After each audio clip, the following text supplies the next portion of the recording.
Чашиделек! Добро пожаловать в Тибет на этой неделе.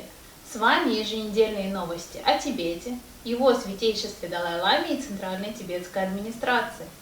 Коротко о главных событиях.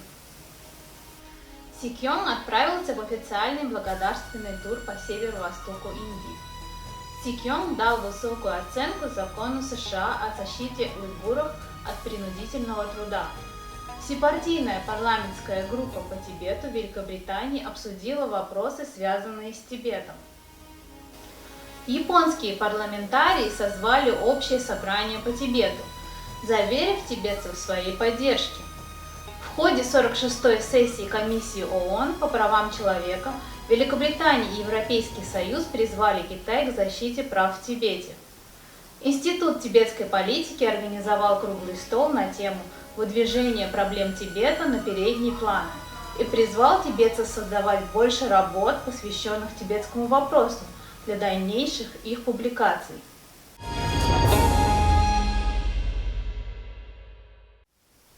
Президент Центральной тибетской администрации доктор Лобсан Сенгге отправился в официальный благодарственный тур по тибетским поселениям в Западной Бенгалии и Северо-Восточной Индии.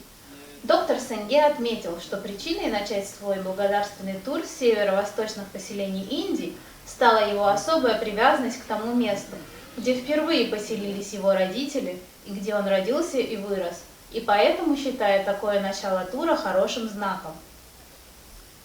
В ходе визита в Сиким, восточный штат Западной Бенгалии, в период с 19 февраля по 3 марта 2021 года Сиким посетит около 10 тибетских поселений, включая Гангток, Калимпонг, Дарджилинг, Равангу и Тазинганг.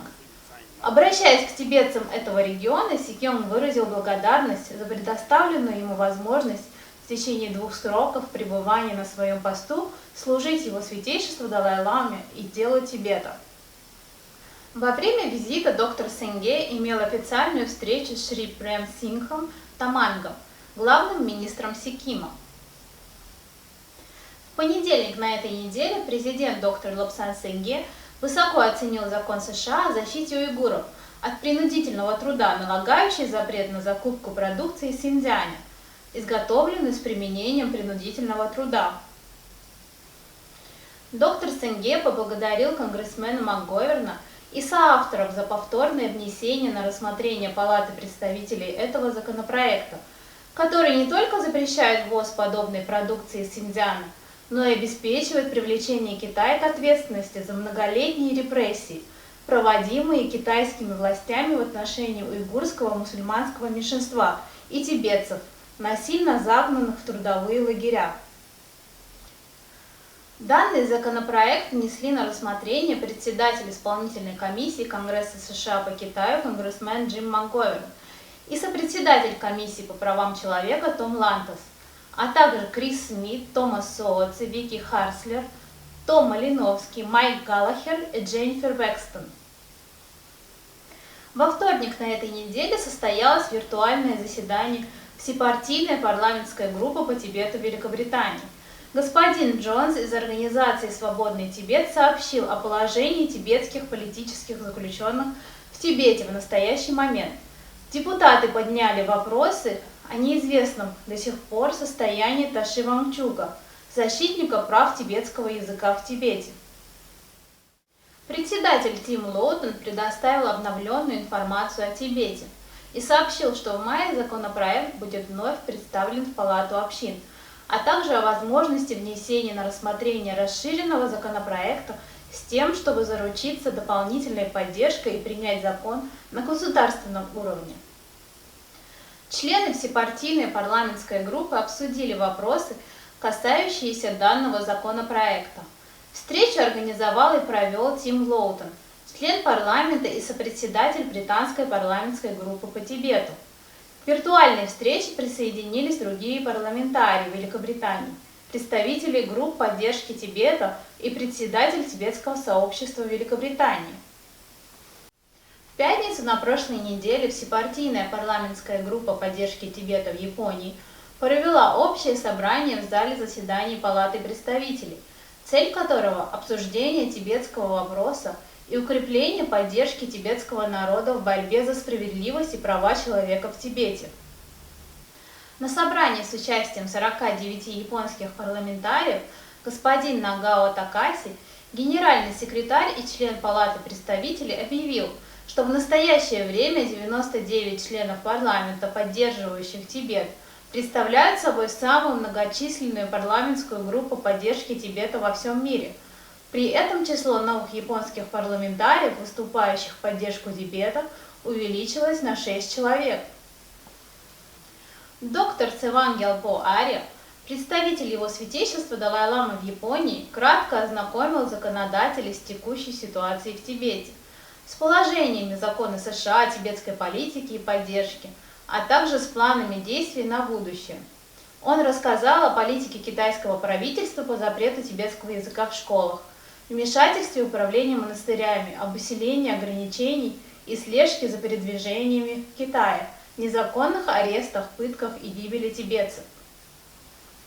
В ходе виртуального заседания высокого уровня 46-й сессии Совета ООН по правам человека Соединенное Королевство и Европейский Союз призвали Китай обратить внимание на ухудшающуюся ситуацию с правами человека в Китае, включая Тибет. Его превосходительство господин Доминик Рааб, министр иностранных дел Соединенного Королевства Великобритании и Северной Ирландии, поддержал растущую обеспокоенность международного сообщества по поводу ухудшения ситуации с правами человека в Китае и регионах, находящихся под его контролем. Министр иностранных дел обратился к членам Совета со словами: «Уже невозможно игнорировать очевидные доказательства такой ситуации».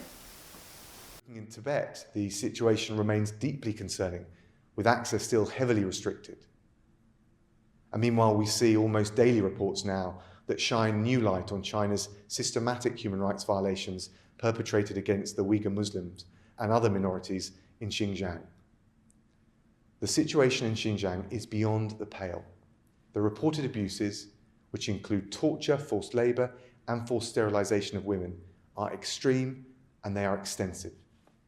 They're taking place on an industrial scale.